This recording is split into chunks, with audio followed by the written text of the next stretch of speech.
sakto na!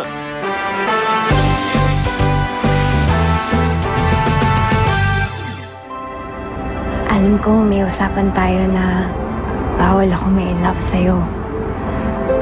Kaya lang nangyari na eh. Jessie. Justin. Maganda ba ako? Ha?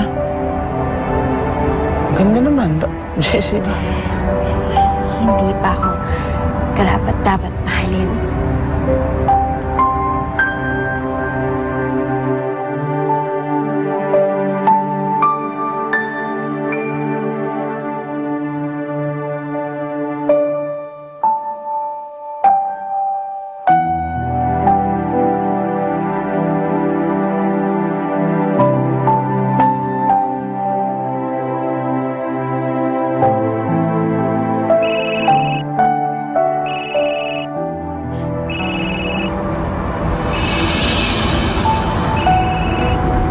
Sino si Elaine?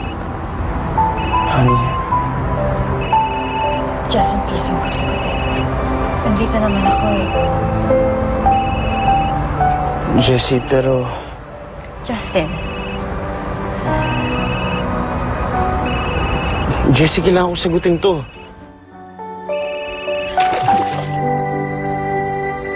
Jessie, bakit mo ginawa yun? Mabuti nga yun eh. Para hindi na kayo mag-usap ni Elaine. Ano bang meron sa Elaine na wala ako, Justin? Bakit ba nagkakandara pa ka sa kanya? Ano bang kailangan kong gawin para tratuhin mo ko tulad ng pagtrato mo kay Elaine? Justin, mahal kita. Mahal na mahal.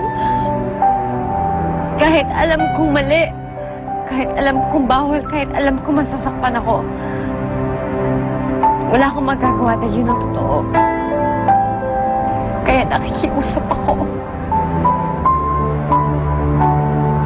Ako na lang ang mahalin mo. Huwag na si Elaine.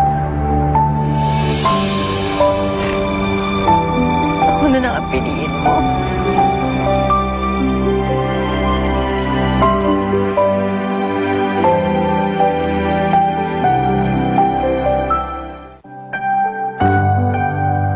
Pupunta ka na naman kay Luigi. Wala kang magagawa. Dahil pupunta ako kay Luigi, pupunta ako dun sa taong mahal ako. sino namang iniisip mo? Si Jessie na naman. Huwag ka naman maiisip yun. Wala na akong pakialam sa kanya. Sumama pa siya kahit kanina yung sumama. Importante ngayon, nandito ako. Kasama kita. Sa palagay mo ba, may chance akong makapasok dyan sa puso mo? Siguro, hindi ko alam. That's good enough. Andiyan ba yung asawa ko? Pwede ko ba siya makausap? Wala ka namang pakialam sa kanya, di ba? Pare, asawa ko yan, kaya may karapatan akong kausapin siya. Ipasa mo yung telepono. Alam mo, Justin, matagal na ako nagtitimpi sa trato mo kay Jessie. Enough is enough. Kung sasaktan mo na si Jessie, kukunin ko siya sa'yo.